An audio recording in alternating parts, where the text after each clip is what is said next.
แต่กะเอาพาสปอร์ตที่พระรามเก้าเมื่อใดก็รถติดอีก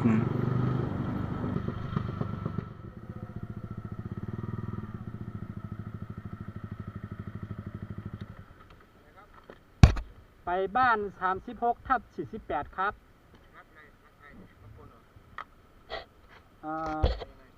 ไปเอาพาสปอร์ตน้องเขาไปรายงานตัวฮะนี่ครับ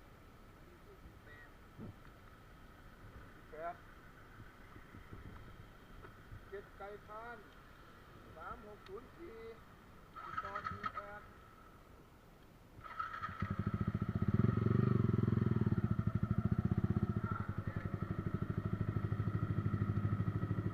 รับพาสปอร์ตเอาไว้ถือไว้ก่อนรอบัตรครับโอ้โห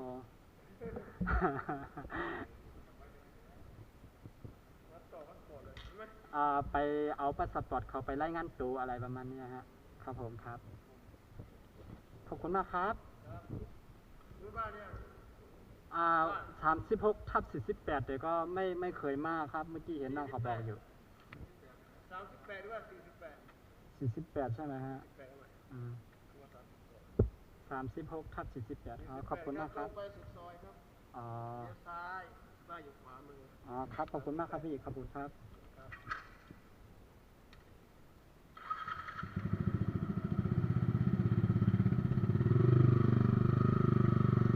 ลองเขาเดือหูอะไรวะ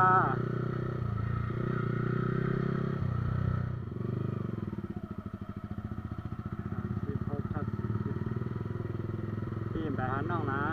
กับนาพี่ก็ดึกเด็กเข้ามากันนี่มันที่ละหาหน้าเยอะโลอย่างเพื่อนพี่อยู่เชี่ยมวะอย่างพี่อยู่คนเชี่ยมาสวัสดีครับสุเดถ่ายติ๊กต็อกค่ะถ่ายมายันถ่ายติ๊กต็อกมายันถ่ายติ๊กต็อกนะกำแกมันอันไปยันถ่ายติ๊กต็อกนั้นมันเป็นหลักฐานว่าที่เหตุการณ์รายงานตัวได้นั่นน่ะ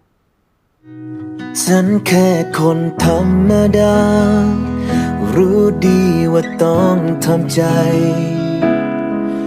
ดอกฟ้าที่เคยกอดไว้ถึงคราวต้องเอ่ยคำลาค่ะอันนี้ก็เป็นที่อยู่น้องเนี่ยนะน้องเสียงค่ำเนี่ยกับหัวมันก็บ่ลืมถามชื่อนะน้องเข้าใจลีนะน้องเข้าใจลีเยอะก็ย่ามที่ในก็ใจลีนะมันเคยเขามาเขาก็ลัดลีอ่ะมันเชื่อว่าลัดทางเรียกก้นมันเชื่อหนังว่าเขามาให้กันมึงเขาอ่ะเจ้าก่อนน้องเขาก็ปั่นกันนะมันรถไทยกันนะโอ้น้องก็ได้ทางลีใจลีพอยินชมน้องอ่ะนะยินชมน้องดีปั่นกันนั้นรถเยอะก็ปั่นกายอยากให้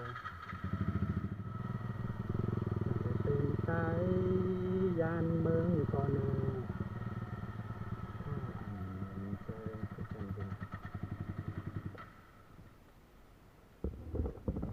ครับ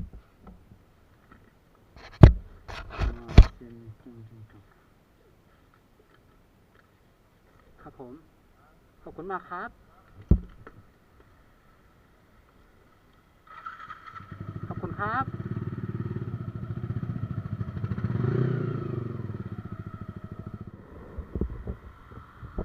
หาน้องหมวยก้นทางดีก็ไม่ก็เด็กกาดดีซอยลัดเท่า39